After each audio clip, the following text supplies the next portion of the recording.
Welcome to the Kayla Ambrose Show. I'm your host and your travel guide to the other side, Kayla Ambrose. Welcome back. Today, I want to talk about psychic ability. Do you have psychic ability? How to tell if it's getting stronger, and what you can do to make it stronger if you're interested. So, I believe everyone has psychic ability. There's layers and levels of it. And I explain this often to students saying everyone has an ability to play sports, for example. But some people will step up to bat at a baseball game and strike out. They're still playing the game, they just happen to strike out. Other people will get a hit from time to time and make it to a base or two. And some people are just natural and hit it out of the park easy, while others learn to do just as well, hitting a lot of home runs, but they have to practice a lot at first. So it's the same with sports, it's the same with being an artist, it's the same with anything.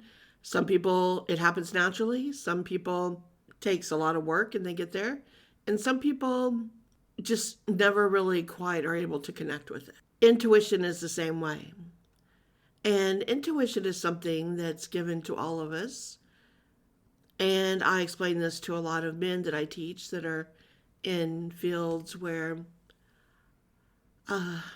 they have to rely on their intuition, even though they don't really know that's what it is. They call it a hunch or a gut feeling, like police officers, military, emergency rescue, firefighters. They thrive more on their gut hunches than they may admit. And really, what that is their intuition telling them, go here, go there, don't do this. I think what you're seeking is over here. And so I've shown some of these people how to trust those feelings, and even some of them to even learn how to sense the aura, the energy field, to see what's going on with people and to be able to read them better, to question them or solve a problem and other things like this. And so they've realized that intuition is just another part of who we are. And when we learn to work with it, it can help us very much. Now, intuition versus psychic ability is a little different. I describe intuition as having a feeling. You're talking to a person and you know something's not quite right. You don't know what it is, but your intuitive senses are going off saying, that person's not being quite honest with me. This person's hiding something. This person's upset and I don't know why. So your intuition is telling you a little bit stronger than just your emotions that something is going on with the person, and you're able to read that. The difference between intuition and psychic ability is with psychic ability, you can read what's going on. You sense that this person's lying, and then you can read what they're lying about. You sense this person's upset about something, and then you can tune in to see what it is that's bothering them. So that's intuition is kind of like the base level, and then there's different levels of psychic ability of how far you can go and where you can delve in. And this goes from what I call level 1 psychic, where you can kind of read the surface of what's going on around a person.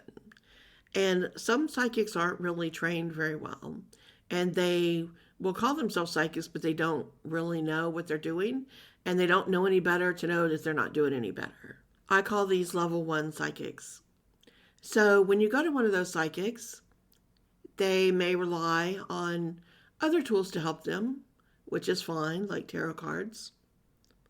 But when it comes to their ability, they're really able just to read the thoughts the person is having. And that's because people, when they think about things, it doesn't stay inside. It's emanating through their aura and around their energy field. So if a person comes to a level 1 psychic and they've been worried for weeks that their partner is cheating on them, and they're thinking about it all the time, I think my partner's cheating, I think my partner's cheating. So they go to a psychic to see if they can find out their partner's cheating. Well, level 1 psychic isn't prepared to know the difference. So when they pick up on the thoughts around the person, what they hear is, I think my partner's cheating. I think my partner's cheating. And so the psychic says, oh, your partner may be cheating. And so then the person getting the reading goes, oh my gosh, I knew it. Now, there's no confirmation if that's right or not, because the level one psychic is just picking up on the thoughts and the concerns. Maybe it's right because maybe the person who came to the psychic is intuitive themselves and have been picking up on that intuitively, like a lot of people do. We kind of know when our partner's not being completely open and honest with us and when they're being sketchy. So maybe it's right, and the person thinks, well, that was a great psychic. They picked up on that, when really they were just reading your thoughts. As psychics get trained in advance to grow their skills, they learn to do a lot of other things. And I talk about those more advanced levels with things that I do, like when I visit the Akashic Records. I learn to see the cords connecting each person, their higher self. When it comes down into the body and you're born, you have cords that you bring with you that connect between your body and your higher self on the other side. And so I learned how to follow those cords up into the other side, into the spiritual planes, and communicate with that person's higher self. And then to follow those cords into their Akashic Records and to read what's going on with them, what they came back to experience and learn and do in this lifetime, and what other lifetimes have been building up to put them in these predicaments they're in now, and what's coming for them in the future based on what they've been doing with this information, this being funneled back into the Akashic Records. That's a higher level psychic. In between the two, from the level one I described to you in kind of a mid-level psychic, they learn to read the aura and they can see things that are happening in the aura, which are the levels before it goes all the way into the physical body.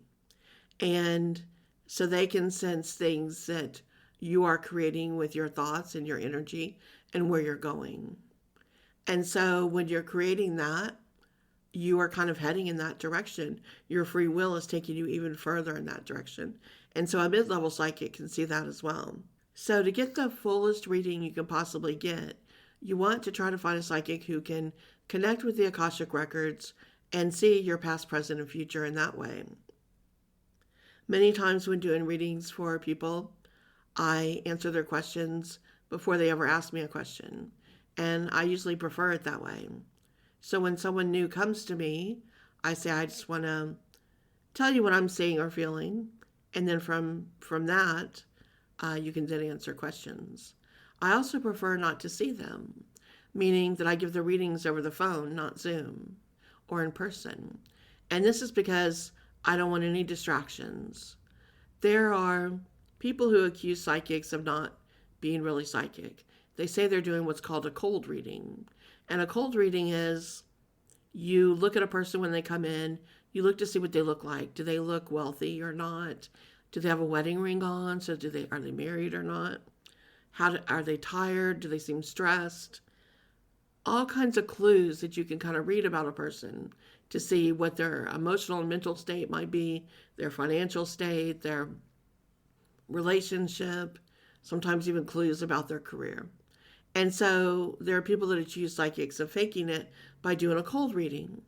Also, if the psychic mentions something and says you're not very happy right now, and they're looking at the person and the person begins to tear up, or they say, your relationship isn't working out, and they start twisting their wedding ring around and mumbling something, right? And it's called a cold reading, where you're picking up on clues when you throw things out to see what they respond. And this is why I prefer not to see the person. So for one, you can tell I'm just getting what I'm getting from the other side. I'm not able to look at you in any way and know what you're doing. And second, I ask the person not to speak at first so that they don't give me any clues to yes or no. I don't start with questions. I say what I want to say, what I see going around. And then after that, I'll let the person ask questions once they understand that I've gotten what I needed to get clearly from the other side. There have been times when Spirit has led me saying that they knew someone was coming for a reading that was very, let's say, doubtful of psychic readings. So not too long ago, they told me that someone was being referred to me that didn't really believe in this. And they said, here's what we'd like you to do. And so they had me tune into the person and what they were coming to get a reading for. And then they had me write down the answers to all the questions that they were going to come with and to write these answers down on a notebook. So when I sat down to have the reading with them, they were one of the few people I've had in the past couple of years who actually I was going to see in person. They happened to be in town where I was and had asked specifically for this, and I agreed to because Spirit said this is for their benefit as well, for them to see that there is such thing as psychic ability. So I hadn't spoken to them. They came in and I said, I'm going to give you the answers to your questions before you ask. And I said, but before I even give you the answers, like explaining them out loud, I'm going to hand you this piece of paper where I've already written down the answers to the questions that I believe you have, and we'll talk from there. So I wrote the page out of my notebook, gave them the answers, and then explained the answers one by one, what those questions would be. And it shocked them, to say the least, because it was every question they had intended to ask me.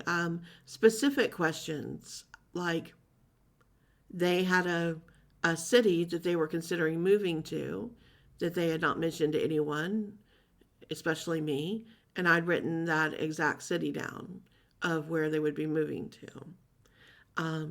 There were specific questions about career and things and what was going on and what was holding them back, and I'd written down the exact incident that happened and what was holding them back.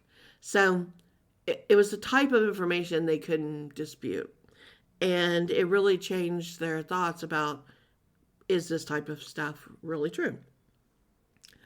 I don't like to do that too often. It takes more energy, and as a psychic, and any type of thing you do, there's a payment for what you do. There's no such thing as a free lunch. Whatever you do in life, there is a price you pay. And even as being a psychic, there's a price you pay. You give a lot of what's called your vital energy to go on to the other side at that deep of a level and to get that information and bring it back to a client. And even when I teach, I go into what's called channel, where I'm working on the other side with guides, and they're giving me information on what to teach. And that takes part of my vital energy as well, as it's called.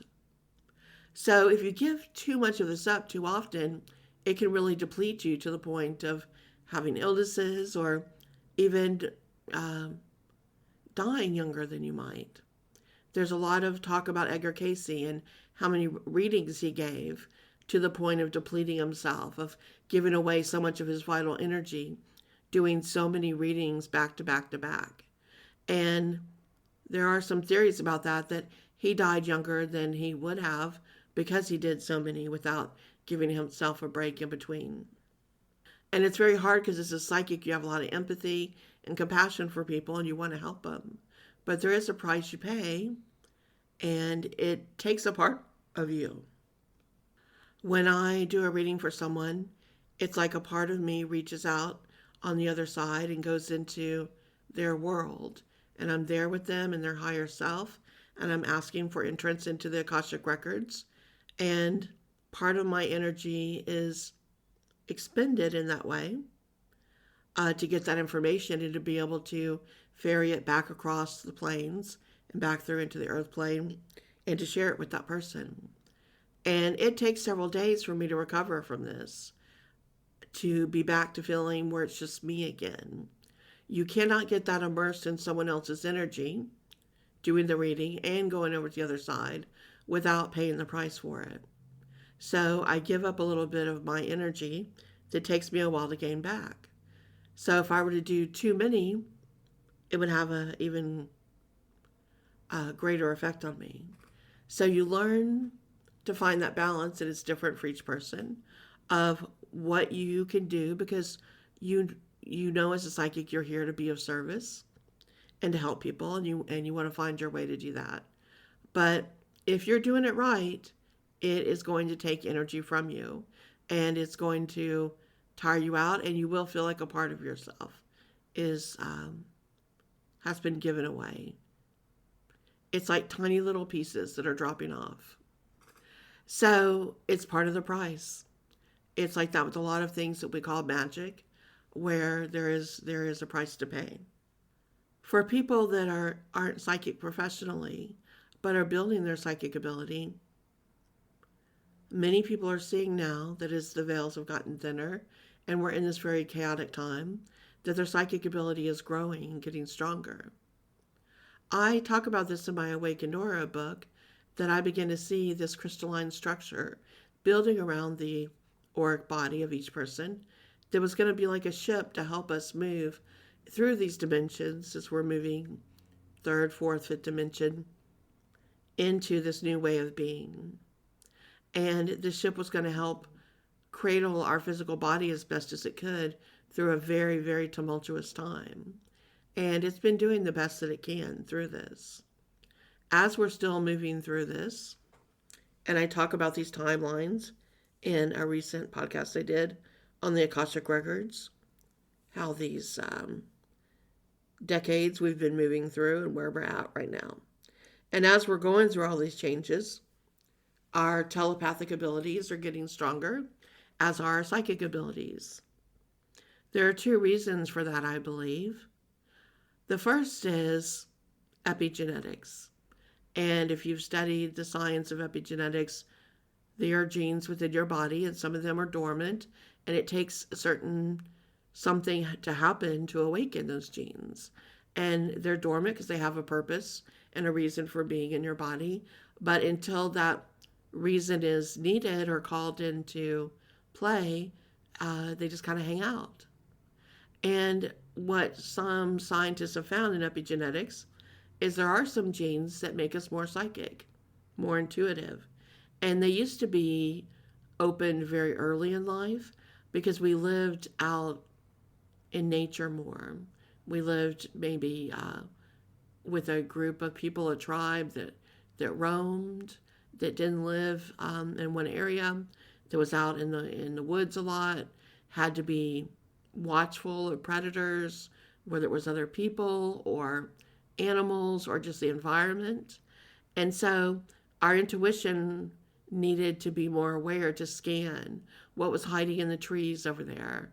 Was there a mountain lion or a bear or any kind of predator that might be watching somewhere that we weren't quite sure, that we couldn't see with our eyes? So we needed that third eye to sense that something was nearby and to be aware.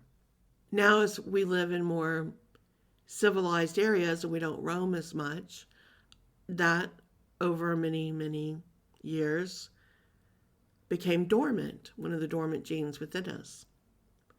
But people who go through trauma, sometimes even in childhood, go through trauma where they're scared a lot, their life is uncertain, there's a lot of upheaval in the family. That trauma awakens those cells and put them into overdrive to help the child become more watchful and protective. And so the side effect is that the children will be more psychic as well. So if you came back more psychic as a child, it could have been of some trauma, early trauma in your life that awakened that. If you came back very psychic even in your childhood, it could be because you're a very old soul and you've had multiple lifetimes of being very psychic and using those abilities. And so you came back again to put them into play. If you're becoming psychic later in life, you may have experienced a great trauma that awakened it. Some people, it's a near-death experience, other type things like that. And for a lot of people right now, it is the veils are lifting. We're moving into this age of Aquarius. Everything is shifting, including the communication between this side and the other side. And there's been a lot of upheaval and chaos and trauma in the world globally. So all of this has contributed to making people more intuitive, and those that have psychic ability opening that as well. So these are some of the reasons why it's happening. It doesn't matter so much which way, it's just to acknowledge it and understand what brought it out into being at this time. So if you're wondering, am I psychic? Am I intuitive? What are some ways I could tell? Here's some signs that you might be psychic. One of them is synchronicity. If you're finding that more synchronicity is happening in your life, that you think about, if I do A, I would like B and C to happen, and maybe what would really be great is if this worked out too. And then all of a sudden, it's like that. It's synchronicity. It's in the flow. And it all comes together. You may be seeing what was going to happen. And it wasn't just you wishing for it. It was that you were already seeing a little bit of the way it was going to go. Another way is you may begin to have dreams that are foretelling, that are prophetic. Dreams of the future. Dreams of things that are happening in the present that give you more information about the person or a conversation or what people are doing around you or at work. Your dreams may begin to tell you the deeper truths and stories. You might have a knowing telepathically. On most people's phones now, we see the name as soon as they call. Before that, we used to be able to tell telepathy when the phone rang, when it was an old landline, and you didn't know who was calling, but you would know. You'd know, oh, I know who this is calling right now. And now this happens in a little bit of an earlier way. So this time it happens before the phone even rings. So it could be, from anything from 10 seconds to 10 minutes before the phone call that you know that someone is about to call you and you know who that person is and you know that you're going to hear from them very soon. Or you may even be thinking about them so much that they called you out of the blue when you weren't expecting a call. That's telepathy increasing. You may walk into a room and feel people's energy and their emotions. You don't know what was being said in the room or what was happening, but you can feel if the air is thick and uncomfortable, or if people are excited about something, or if people are attracted to each other. All of those things, you feel it very thick in the air, and you can read the room really easily, knowing what's going on. You might also have psychometry, which is when you pick up an item that belongs to someone else, and when you hold it, you can see or feel something that happened when that object was around. It could be something emotional between that person and another. It could be something that happened to them. Psychometry is getting stronger than ever, with people being able to pick up items and to see what's going on with the person that last owned that item. It's why I've always been very careful about ever having any used items in my home or antiques, because if those antiques weren't in a happy home, they're going to exude that energy, and I don't want that in my home. Same with a used item. If it wasn't in a loving, happy place, it's carrying all that kinetic energy that was directed in the home, the anger, the fighting, the troubles, the worries. And I don't want to bring all those doubts and worries and anger into my home either. So it's very helpful if you have psychometry that you can pick up on those items before you decide to bring that used item home. And you may also have spirit guides that begin to talk to you and connect with you. Or maybe you've seen a ghost. They're very different, a ghost versus a spirit. Ghosts are stuck on the earth plane where spirits move back and forth. And spirit guides have permission to come through to help you and to engage with you on an even bigger level. So you may be seeing or sensing someone like that in spirit who's trying to come through and connect with you. So I mentioned tarot cards, that I think they're really great to use when tapping into your psychic ability as well. The symbols in the cards really help you connect on a subconscious and higher consciousness level about what's going on with the situation. Many times when you get information psychically, it's not perfect, it's not perfectly clear. You're learning how to be a better interpreter, and how to bring that information in and how to make sense of it and how it's being communicated to you by the other side, which can be in different forms, can be clearer sometimes more than others. So the cards sometimes can really help you hone in and get some more information as to exactly what's going on. Another thing that a lot of people like to use are crystal balls. Now, we've all seen the Hollywood interpretation of the madam with her crystal ball, her hands swirling around it, saying, let's see what the ball has to tell you. That's not exactly how it works. The crystal ball itself is not magic. You actually are the energy. You're the receiver. But a quartz crystal ball, just like quartz crystal, if you're into crystals, you know that quartz amplifies whatever energy is put into it. So if you put the energy into the crystal ball to amplify your psychic ability so that you're able to see things more clearly and you're gazing into that ball with that amplified thought and direction, then the chances are it's going to reflect that back and help you see more clearly what's going on in the situation that you're trying to read. It doesn't have to be a crystal ball.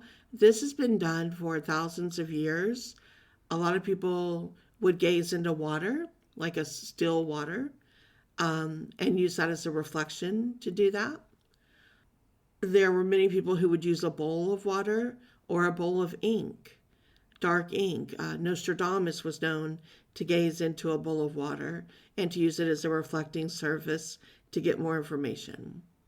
There are psychomantiums, if you've heard about them, that are built. They're dark rooms that you go into, and there's a mirror where you can gaze into the mirror and the reflection and ask questions and see what comes through as well. So quartz balls are one of the ways, but any kind of reflective surface can work as well. But the crystal ball does have the extra advantage of magnifying that energy and intensifying it, which can be a lot of help. In my book, The Awakened Psychic, which is the second book in that series, the first is The Awakened Aura, to help you become aware of your aura and the energy cords that connect to it and how they go up into the Akashic Records. In the second book, The Awakened Psychic, I talk about all the types of psychic ability, including all the clairs, as they're called, clairvoyant, clairaudient, all of those types. And then I give a lot of exercises and information how to develop and go deeper into your psychic ability. So if this interests you, you might want to check it out, The Awakened Psychic. And if you want to go further, I have online courses. I have 6 weeks of Aura School that you can study online with me, and then 6 weeks of Psychic School that go deeper into all the topics that I taught about in each of those books, the second book being The Awakened Psychic. Here we are once again, another podcast come and gone. That's as much as I can share today. But as always, go check out my website, exploreyourspirit.com, where you'll find out more about those books I mentioned and my courses on there. And sign up for my free newsletter to get information about other courses coming up, including Akashic Record School. So sign up there so you'll get all that information. And if you like the podcast, please subscribe so you don't miss any of the episodes. Thank you for taking this journey with me as we explore your spirit. I'm so happy to be your travel guide to the other side. This is Kayla Ambrose signing off.